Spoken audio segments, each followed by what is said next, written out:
Ave Maria Santíssima, pode sentar. Aqueles que já me conhecem, aqueles que estão me ouvindo pela primeira vez, acredito que todos aqui já me conhecem. Meu nome é Deise, tá certo? E hoje estou aqui para nós podermos partilhar, podermos meditar a palavra de Deus, meditar aquilo que o Senhor tem para cada um de nós, como essa música bem fala, que a gente precisa mergulhar cada vez mais. Não estou eu aqui porque sou melhor, nem sou mais que conheço mais, mas a cada um de nós, se deixar Deus agir, se deixar Deus cada vez mais batizar nosso espírito, nós estamos dispostos e disponíveis à presença de Deus a fazer aquilo que Ele mandar, tá certo? A gente tem um tema, como o Luiz já colocou aqui mais cedo, no início, sede sóbrios e vigilantes. Repete comigo, sede sóbrios e vigilantes, tá bom? A gente vai pegar a palavra lá em 1 Pedro, quem trouxe a palavra aí, lá em 1 Pedro, capítulo 5, versículo 8 seguintes. Sede em meu favor, Virgem soberana, livrai-me com vosso valor. Sede em meu favor, Virgem soberana, livrai-me do inimigo com vosso valor. Sede em meu favor, Virgem soberana, livrai-me com vosso valor. 1 Pedro, capítulo 5, versículo 8 seguintes, vai dizer assim: sede sóbrios e vigiai. Vosso adversário, o demônio, anda ao redor de vós como um leão que ruge, buscando a quem devorar. Resistirem fortes na fé. Resistirem fortes na fé. Vós sabeis que os vossos irmãos que estão espalhados pelo mundo sofrem os mesmos padecimentos que vós. O Deus de toda graça, que vos chamou em Cristo a sua eterna glória, depois de tiverdes padecido um pouco, vos aperfeiçoará. Vos aperfeiçoará, vos tornará inabaláveis, vos fortificará. A Ele o poder na eternidade. Amém. Palavra do Senhor. Graças a Deus. Pode aplaudir a palavra do Senhor. Primeiramente, né, a gente para poder entender a palavra de início vai falar sede sóbrios e vigiai. O que é ser sóbrio? Pesquisando bem, colocando cada coisa para a gente entender melhor, a gente entrar na palavra de Deus. Sempre quando a gente vai fazer estudo, quando a gente não sabe certamente cada significado, porque na palavra, na escritura, sempre tem algumas palavras que a gente fica em dúvida do que será.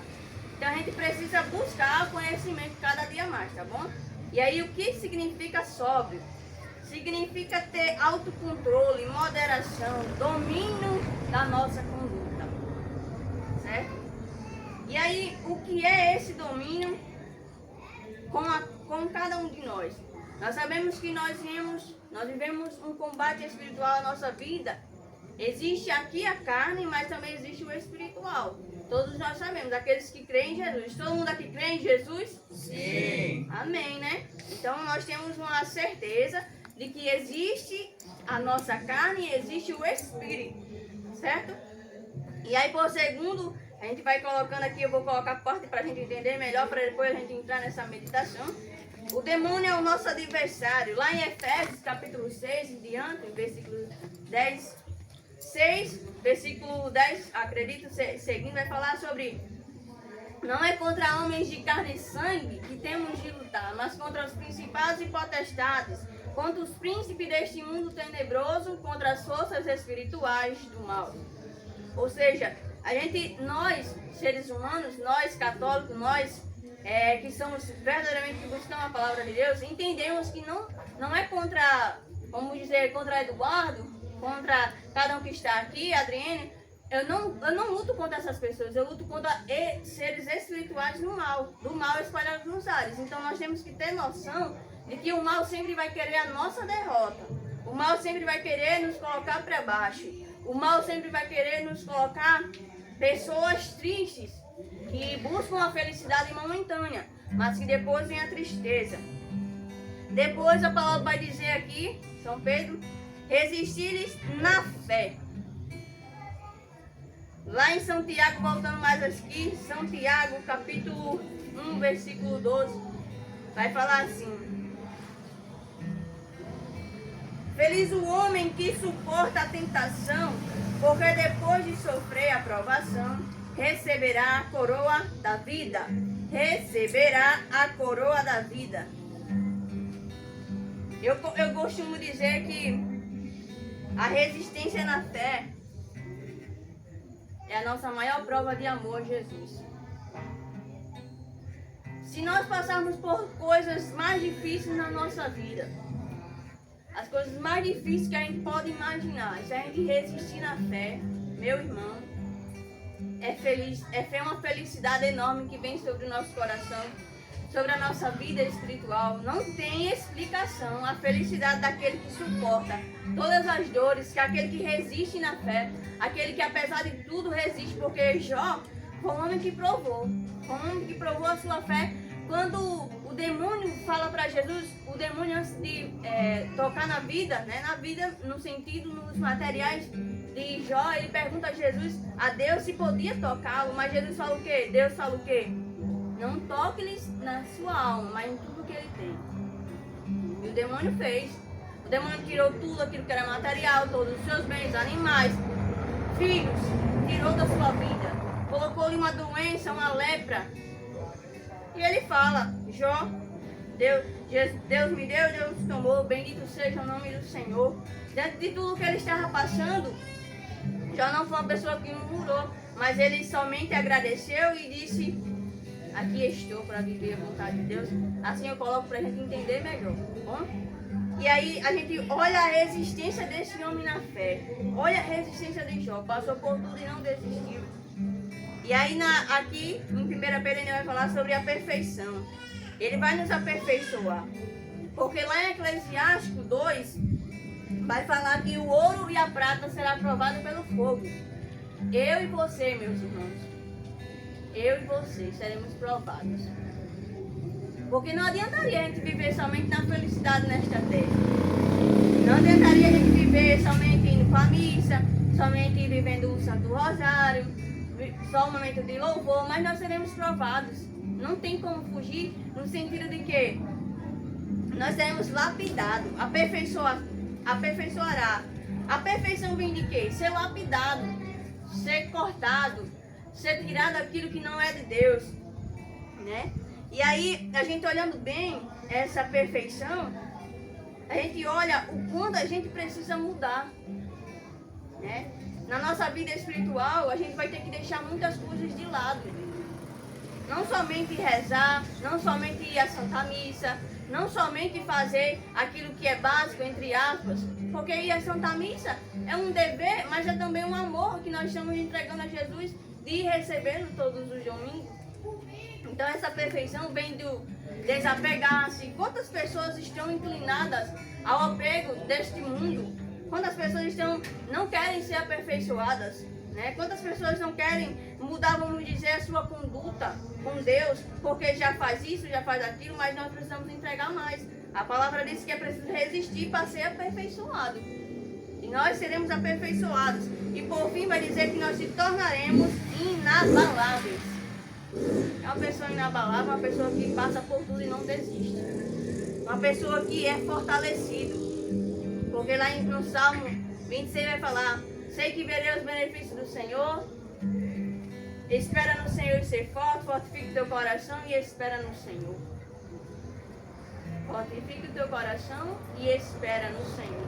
Então, a partir do momento que nós se fortalecemos no Senhor, nós podemos esperar a bondade dele. Nós podemos esperar a coroa da vida. E para nós meditarmos nossa vida espiritual, olha, a partir do momento que nós resistimos a tudo que é provação, a tudo que é tentação na nossa vida, a gente vai, sim, agora receber a graça. Porque aqui em São Tiago ainda vai dizer assim, ninguém quando for tentado diga, é Deus quem me tenta. Deus é insensível ao mal e não tenta ninguém. Cada um é tentado pela sua própria concupiscência, que atrai e alicia. A concupiscência, depois de conceber, dá a luz ao pecado. E o pecado, uma vez consumido, gera a morte. Repete comigo. Depois de consumido, gera a morte na nossa alma.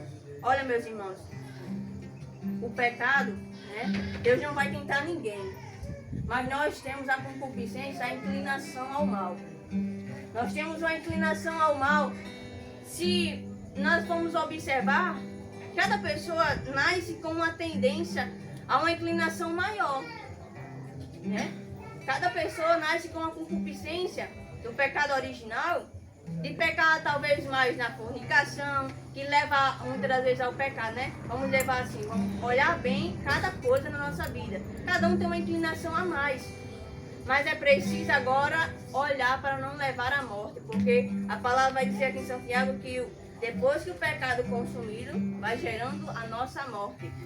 E Santiago vai dizer: não vos iludais, pois, irmãos meus, muito amados. Ele vai dizer que não é para a gente se iludir com isso. Ah, eu sou dessa forma, a minha inclinação, eu só caio nesse pecado, eu não consigo sair desse pecado, eu não consigo porque eu já rezei, eu já me confessei, mesmo assim eu caio. E isso a gente vai deixando de lado. Mas é preciso a gente agora olhar e dizer: eu não posso morrer por este pecado. Eu não posso morrer porque eu estou praticando demais este pecado. Né? Vamos dizer assim.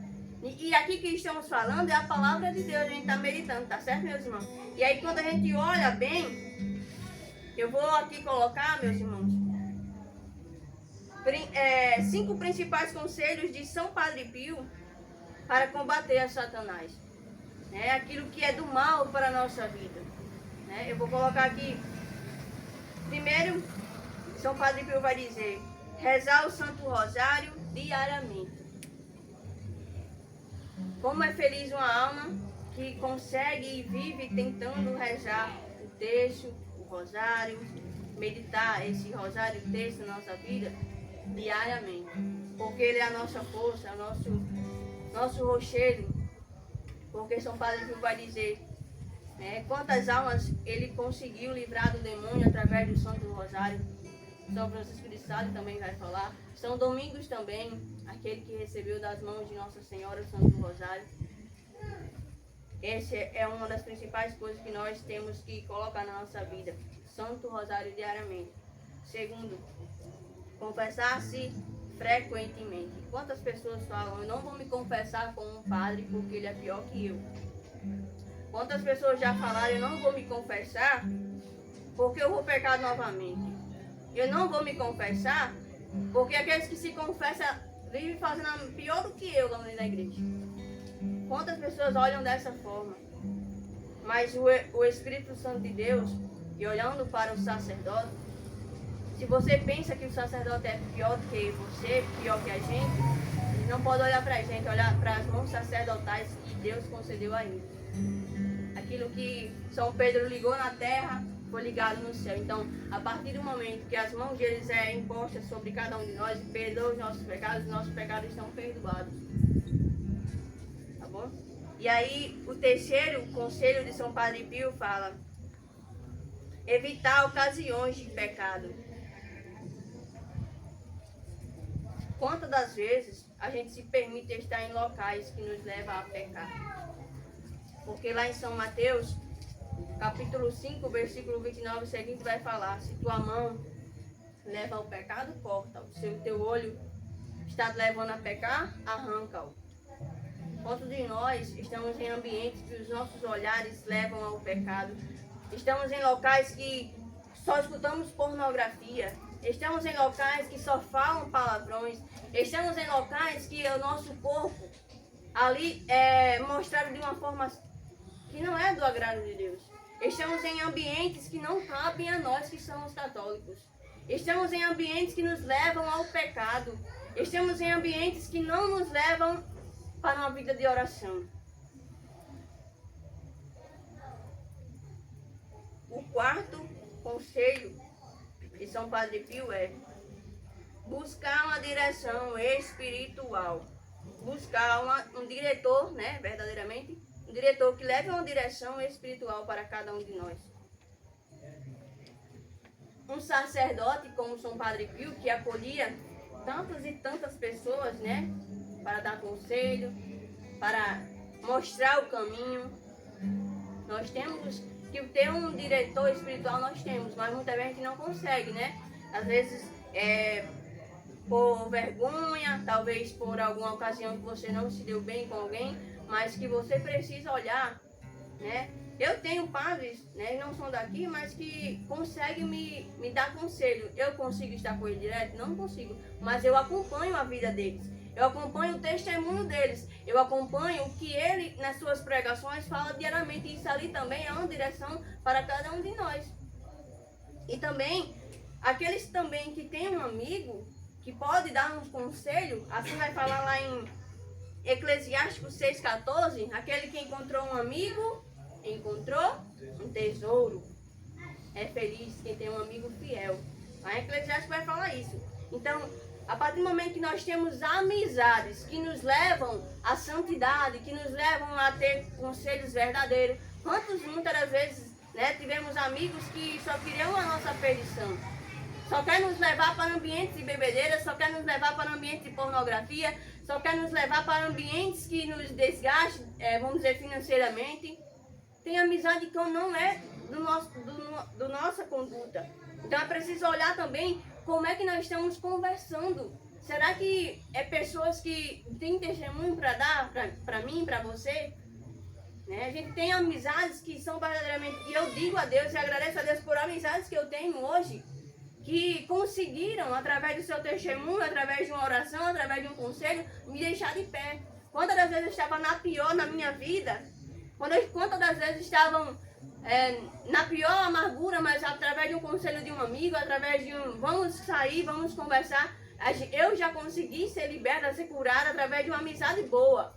Então consigo ter direcionamento através também de amigos. Quantos de nós procuramos pessoas que só querem a nossa desgraça, escuta os nossos conselhos, escuta as nossas coisas, mas depois está espalhando pelo mundo o que ouviu. Não é um bom amigo, não é um tesouro. Então, precisamos olhar a quem estamos colocando a nossa confiança. O quinto sobretudo, que São Padre Pio vai dizer para cada um de nós, ter confiança, ter a fé em Deus. Lá em Hebreus, capítulo 11, versículo 1 seguinte, vai falar sobre a fé, que a fé é a esperança. É o fundamento da esperança. Lá em Hebreus. Depois você pode olhar, vai falar passo a passo, apóstolo a apóstolo, cada pessoa que sobreviveram pela fé. Viver na esperança é ter fé verdadeiramente em Deus. Meus irmãos, aqueles que resistem sobre a fé verão graças maiores.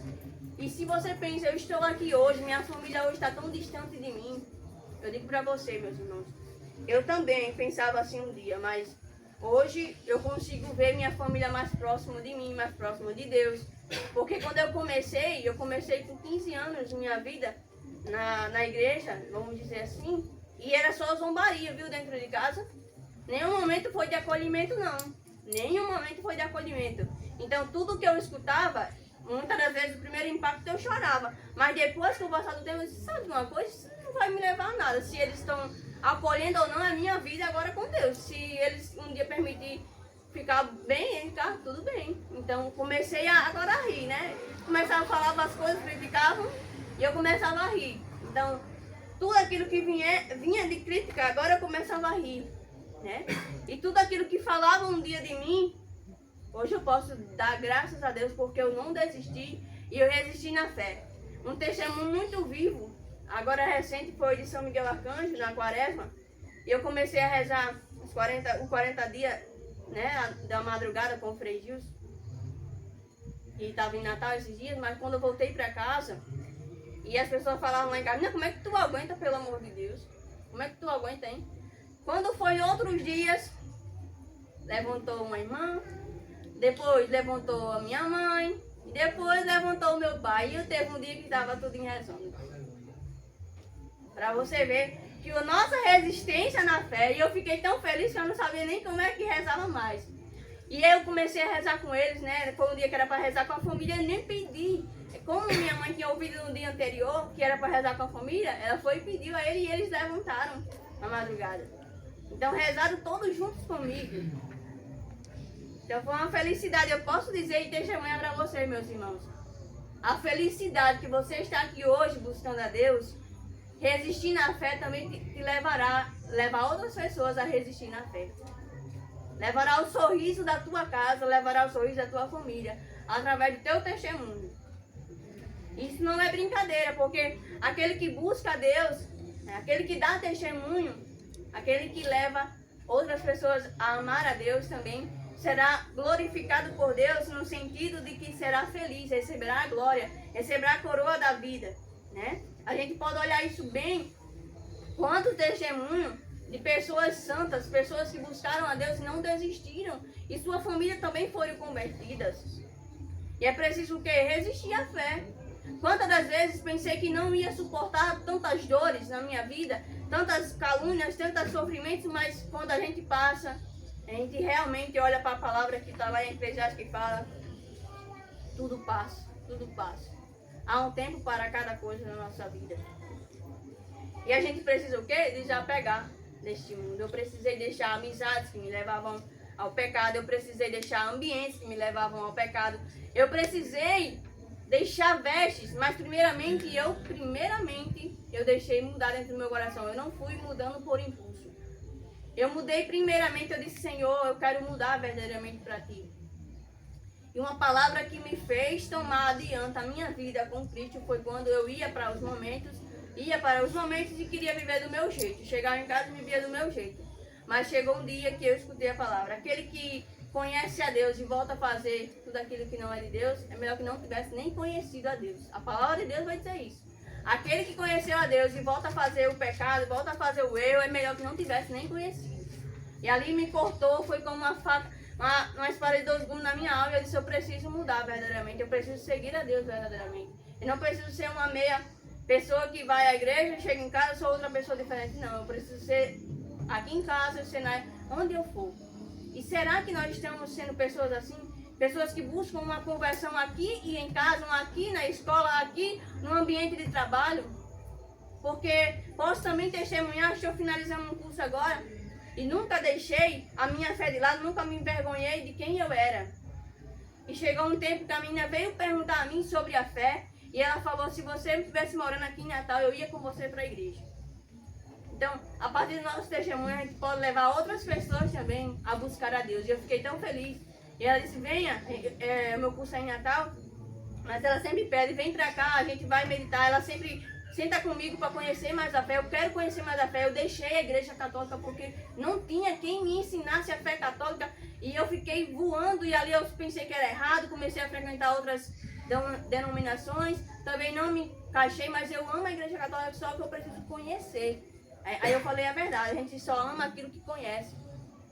Então eu preciso agora, através do meu testemunho, também passar o que eu conheço para aquelas pessoas que estão do meu lado, dentro de um curso, dentro de um trabalho, né? No ambiente de escola. Como é que eu estou passando a minha fé? Será que eu sou uma pessoa diferente da igreja? Será que eu sou uma pessoa a qual eu demonstro aqui pessoas que rezam, mas quando eu chego lá fora não sou assim? Será que nós estamos vigiando nisso?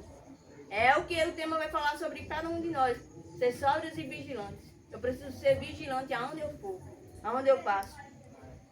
Porque Santo Ambrósio vai dizer, nada sobrecarrega mais a mente do que a preocupação com o mundo e a cobiça pelo poder. Santo Ambrósio vai falar isso. Quantos de nós estamos sobrecarregados, a nossa mente só pensa no poder, só pensa agora na perfeição desta terra, só pensa nos bens materiais, não pensa na santidade, não pensa que a nossa alma precisa estar em Deus.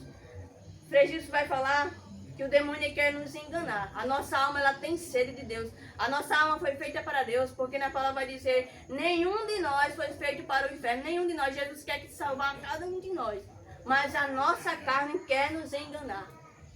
Frei Gilson vai falar isso. A nossa carne quer nos enganar, quer nos levar ao pecado, quer nos levar a coisas fúteis, coisas passageiras. Mas aquele que resiste na fé terá a coroa da vida. E São Padre Pio vai dizer, o inimigo nunca dorme, meu filho, nunca dorme. É preciso entrar, estar atento, vigiando e orando. São Padre Pio vai dizer isso, viu?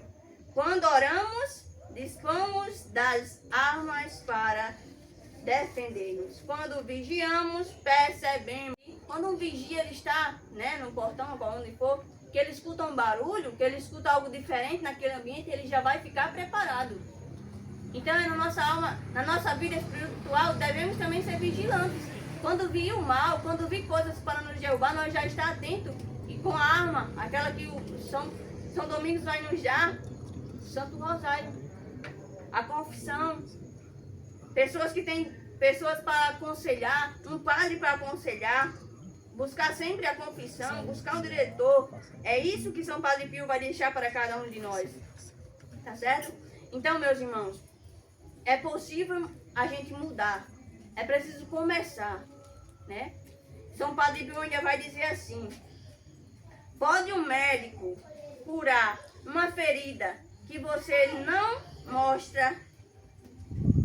quer lhe mostrar? Pode um médico curar uma ferida que você não quer lhe mostrar? Então, olhando bem para Jesus, Jesus quer que você mostre nesta noite, todos os dias, qual é o seu pecado, qual é a sua ferida. Tem pessoas que muitas vezes estão amarradas às coisas, né? As coisas feridas, as coisas que a gente precisa se libertar. Eu preciso cada vez mais, como um cristão, como uma cristã verdadeiramente, eu preciso me libertar de coisas que precisam ser agora moldadas, precisam ser agora transformadas, precisam agora dar a volta por cima. São Padre Pio vai dizer isso pra gente. Não pode um médico curar uma ferida que a gente não mostra. Tem feridas, por mais feia que seja, a gente precisa mostrar para Deus. A gente precisa mostrar para Deus. Hoje no Evangelho, o Senhor vai curar uma mulher encurvada há 18 anos. É um testemunho belíssimo. Ela estava encurvada há 18 anos, possuída pelo demônio. E o Senhor agora vai libertá-la. E o Senhor agora vai curá-la dessa encurvatura que ela estava. Deste pecado, deste mal que o Satanás lhe aprisionava. Quando estava encurvada, só olhava para coisas materiais. Só olhava para essa terra, não olhava para o céu, não olhava para as coisas que Deus tinha para ela. Essa pessoa estava há 18 anos vivendo uma felicidade passageira, vamos dizer, uma tristeza, que ela nem sabia como explicar. Mas agora o Senhor vai dizer: você está curada dessa doença, você está livre dessa doença. Então, nesta noite, meus irmãos, assim como aconteceu com São Pedro. São Pedro negou a Jesus 3 vezes. 3 vezes São Pedro negou a Jesus. E depois Jesus agora vai confirmar o seu amor 3 vezes. Pedro, tu me amas. Pedro, tu me amas. Pedro, tu me amas. Ele vai dizer: Senhor, tu sabes tudo. Tu sabes que eu te amo. E o Senhor quer confirmar a cada um de nós. Filho, filha, jovens que estão aqui. Vocês me amam. Vocês querem estar comigo, mas preciso estar contigo. Preciso estar com Deus, é preciso entregar-se inteiramente. É preciso colocar agora as suas feridas para fora. É preciso agora ser curado. É preciso agora se colocar a vigiar. Não somente vir rezar, não somente estar na Santa Missa, mas agora precisamente você precisa estar com Deus. Você precisa agora se colocar. Quando foi acontecer o milagre na boda de Caná, Jesus fala: mulher, não é minha hora. Mas Nossa Senhora vai falar o quê? Fazei tudo o que ele vos disser. Então, quando Jesus manda ali encher as talhas, eles confiaram. Então, nesta noite, meus irmãos, coloca agora, enche agora na frente do altar, em frente de Nossa Senhora, todas as tuas coisas, para que o Senhor transborde, mude agora, transforme. Assim como Ele transformou água em vinho, transformar as nossas feridas em libertação, transformar em superação e transformar em testemunho, onde quer que nós formos. Transformar nesta noite. E quem é que pode mudar isso? O Espírito Santo de Deus. Nossa Senhora, essa mulher é o tabernáculo vivo. Essa mulher é um tabernáculo vivo que faz nós nascer de novo. No Catecismo da Igreja Católica, parágrafo 1432, vai falar assim: o coração do homem apresenta-se pesado e endurecido. É preciso que Deus dê ao homem um coração novo. É preciso que Deus dê ao homem um coração novo, viu? A conversão é, antes de tudo, obra da graça de Deus, que reconduz nosso coração a Ele. Faz-nos voltar a ti, Senhor, e voltaremos. Lá em Lamentações, capítulo 5, versículo 21, vai dizer assim, ó. Faz-nos voltar a ti, Senhor, e voltaremos. Deus nos dá a força de começar de novo. Olha que lindo. Deus nos dá a força de começar de novo. Qual é? Qual é agora o começo que você precisa nesta noite? Senhor, eu preciso começar novamente. Eu preciso voltar a ti, Senhor. Eu caí neste pecado, eu caí neste erro, mas eu preciso agora vigiar novamente. Eu preciso estar contigo, Jesus. Eu preciso, então me dá a força, Senhor. Aqui no Catecismo da Igreja Católica vai dizer isso. Ao descobrir a grandeza do amor de Deus, nosso coração experimentará o horror e o peso do pecado e começar a ter medo de ofender a Deus pelo mesmo pecado e de ser separado dele. O coração humano converte-se olhando para aquele que foi transpassado por nossos pecados. Nosso coração ele vai ser agora transformado quando olhamos para Jesus. E nós podemos começar de novo, a gente pode começar novamente pedindo a graça da força a Deus, o Espírito Santo de Deus, meus irmãos. Que noite feliz podemos partilhar esta graça de começar, esta graça do recomeço, esta graça do vigiar. E quantas pessoas têm coisas ainda para dar a Jesus? Eu e você precisamos dar mais a Jesus. Eu estou dando tão pouco, Jesus. E eu preciso cada vez mais mudar. É preciso cada vez mais se entregar. É preciso olhar para Jesus. A nossa oferta é maravilhosa quando damos com amor. Porque Santa Teresinha vai dizer, nada é pequeno se feito com amor.